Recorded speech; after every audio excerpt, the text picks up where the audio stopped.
मोहसिन नकवी साहब जो कि जिनके बारे में मशहूर हैं कि ये इनके ख़ानदान से ताल्लुक़ रखती हैं। मेरा ख़्याल है वो इनको फ़ुल टाइम नवाज़ने के ऊपर आ गए हैं। एक ऐसी ख़ातून जिनका सिर्फ़ एक ही केस सामने आया जिसके अंदर उन्होंने एक ख़ातून को बचाने के अंदर मदद की और कोई उनका कारहाय नुमाया सरअंजाम उन्होंने नहीं दिए। इस्लामाबाद के अंदर कुछ बैंक्स लूटे गए हैं और जिसने इस शहर को काफ़ी हिलाया हुआ है और ख़बर ये आ रही है कि यहाँ पे कोई बहुत बड़ा सिक्योरिटी थ्रेट है, कुछ ऐसे लोग और अनासिर शामिल हैं। इसी हवाले से अरामको जो है सऊदी अरब की जो ऑयल एंड गैस की बहुत बड़ी कंपनी है, उसने अपना पहला पेट्रोल पंप जिसके ऊपर बारे में काफ़ी बातें हो रही थी, एक इन्वेस्टमेंट इनिशिएटिव के तौर पे उन्होंने मेरा ख़्याल है ये एक खोला है यहाँ पे एक स्टेशन और देखते हैं कि इसको फिर कितना एक्सपैंड करते हैं और पाकिस्तान के ईएनपी सेक्टर के अंदर वो कितना जो है आगे जाके पेनिट्रेट करने की कोशिश करते हैं। इंडिया के हवाले से दो बड़ी अहम खबरें जो हैं वो उभर के सामने आई। एक ये कि कनाडा के जो डिप्टी फॉरेन मिनिस्टर हैं उन्होंने पार्लियामेंट के अंदर खड़े होकर ये कहा है कि अमित शाह जो हैं जो कि इंडिया के मिनिस्टर ऑफ इंटीरियर हैं,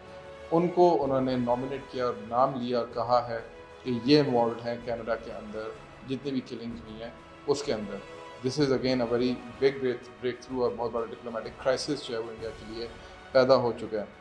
ज़ुल्म की जो दास्तान वहाँ पे रकम हो रही है उसका ये एक मज़र था और एक और आइकॉनिक पिक्चर, एक और आइकॉनिक स्केच जो है वो उसका इजाफा हो गया है इस पूरी तहरीक के अंदर, क्योंकि आने वाली नस्लों तक ये मैसेज जो है वो बहम पहुँचाता रहेगा।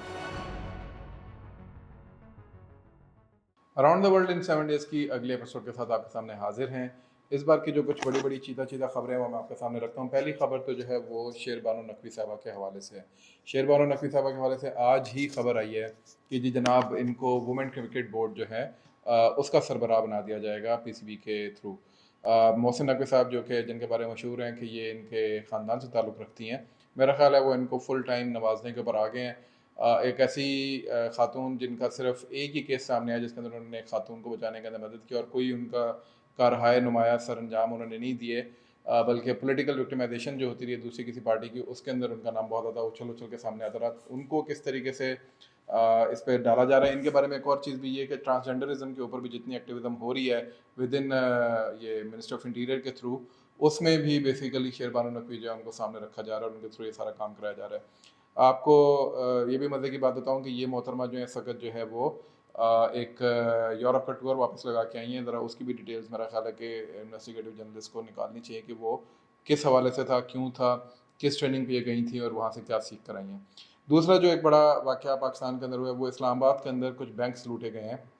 और जिसने इस शहर को काफ़ी हिलाया हुआ है और ख़बर ये आ रही है कि यहाँ पे कोई बहुत बड़ा सिक्योरिटी थ्रेट है, कुछ ऐसे लोग और अनासिर शामिल हैं जो कैपिटल को हिट करना चाहते हैं, जो कि एक अलार्मिंग बात है कि दोबारा से टेररिज्म इस लेवल के ऊपर आ गई है कि इस्लामाबाद जो कैपिटल जो किसी ज़माने में बड़ा मशहूर हो गया था, एक थ्रेट के अंदर आया था और फिर क्लीन अप हुआ और फिर सारा कुछ ठीक हुआ। अभी दोबारा एक थ्रेट जो है, मैं भी ऑफिस में जब आ रहा था तो मैंने देखा जगह जगह नाके लगे हुए थे। तो मेरा ख्याल है कि जितनी जल्दी आईजी इस्लामाबाद साहब जो हैं अपने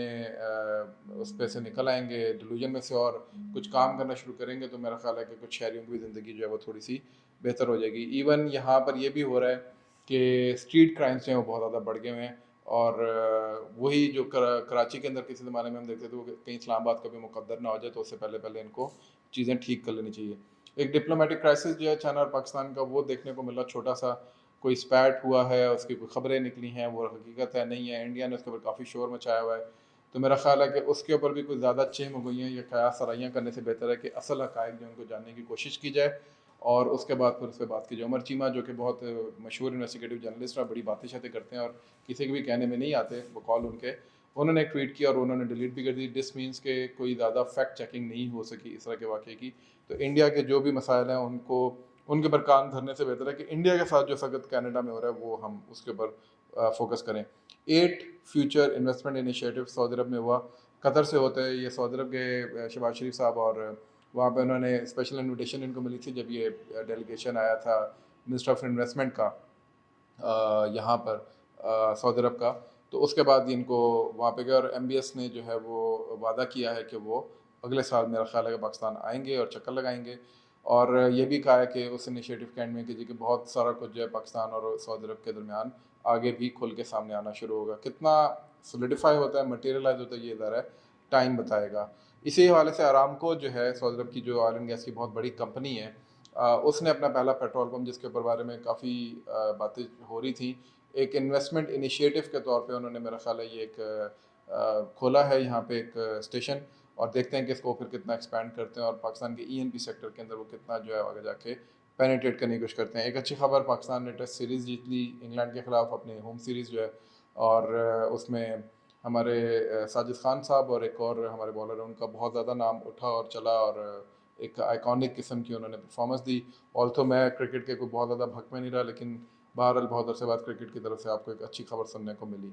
अफगानिस्तान के अंदर से एक खबर आती रही, वो ख़वातीन के बैन के ऊपर और एक दूसरे को सुनने के हवाले से मैंने थोड़ा डिग आउट किया, मेरे चूँकि वहाँ पे हैं जान पहचान जर्नलिस्ट के साथ भी, लोगों के साथ भी, तो ऐसी कोई भी चीज़ हकीकत में ग्राउंड के ऊपर मौजूद नहीं है। तो मेरा ख्याल है कि ख़बरों के ऊपर जाने से बेहतर है कि हम खुद अपनी अगर तहकीक करें, ठीक है उनसे हमारे इख्तलाफात अपनी जगह कुछ मामलात के अंदर, लेकिन जो सही खबर है उसको ही हमें सामने ला के बात करनी चाहिए। फ्रेट ट्रेन चल पड़ी है पाकिस्तान चाइना और अफगानिस्तान के दरमियान, ये एक संग मील उन्होंने अबूर कर लिया, और इसके ऊपर हमें बल्कि थोड़ा सा गौर व फिक्र करनी चाहिए कि अगर वो ये काम कर सकते हैं तो अभी तक हमारी तरफ से इसमें डिलेज क्यों है, और हम सिर्फ रोड के ऊपर ही क्यों ज़्यादा फोकस्ड हैं। फ्रेट ट्रेन का भी उनके ऑपरेशन किस हद तक चलते हैं, किस हद तक नहीं चलते, अभी तो इनॉग्रल हुआ है, ये बहरहाल आगे जाके पता चलेगा, एक पूरा ज़रा इसके लिए मैकेनिज्म इनको डेवलप करना पड़ेगा। बट बहरहाल इनाग्रेशन उन्होंने कर दी है, और लेट्स सी के इससे अफगानिस्तान का जो ट्रेन का सिस्टम है उसको भी तकवीत मिलेगी या नहीं मिलेगी। इंडिया के हवाले से दो बड़ी अहम खबरें जो हैं वो उभर के सामने, एक ये कि कनाडा के जो डिप्टी फॉरेन मिनिस्टर हैं उन्होंने पार्लियामेंट के अंदर खड़े होकर ये कहा है कि अमित शाह जो हैं, जो कि इंडिया के सगत मिनिस्टर ऑफ इंटीरियर हैं, उनको उन्होंने नॉमिनेट किया और नाम लिया और कहा है कि ये इन्वॉल्व हैं कनाडा के अंदर जितनी भी किलिंग्स हुई हैं उसके अंदर। This is again a very big breakthrough, और बहुत बड़ा डिप्लोमेटिक क्राइसिस जो है वो इंडिया के लिए पैदा हो चुका है।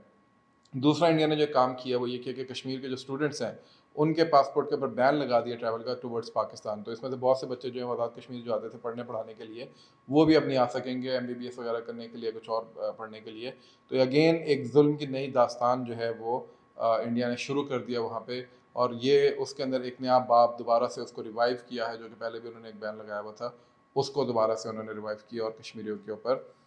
एक कदगन लगाई है। ये भी ये शो करता है कि कितनी नॉर्मलाइजेशन का जो मंत्रा है वो चल रहा है। और मज़े की बात है ये उस वक्त हुआ है जब सो कॉल्ड एक सेकुलर और बड़ा कोई लिबरल किस्म का जो CM है उमर अब्दुल्ला, वो ऊपर आके बैठा है, उसके बाद ये फैसला फेडरल यानी मरकज़ ने उनके लिए है।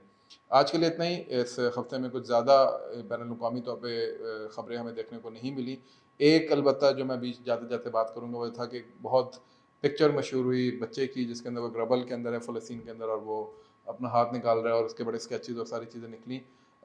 मुझे मेरी खबरों तक वो बच्चा अल्हम्दुलिल्लाह बच गया और उसको फिर मेडिकल ट्रीटमेंट वगैरह भी मिली, लेकिन जुल्म की जो दास्तान वहाँ पे रकम हो रही है उसका ये एक मज़र था, और एक और आइकॉनिक पिक्चर, एक और आइकॉनिक स्केच जो है वो उसका इजाफा हो गया है इस पूरी तहरीक के अंदर, जो कि आने वाली नस्लों तक ये मैसेज जो है वो बाहम पहुँचाता रहेगा। अपना ख्याल रखिएगा, जुड़े रहिएगा, अपना फीडबैक ज़रूर दीजिएगा। अस्सलाम वालेकुम।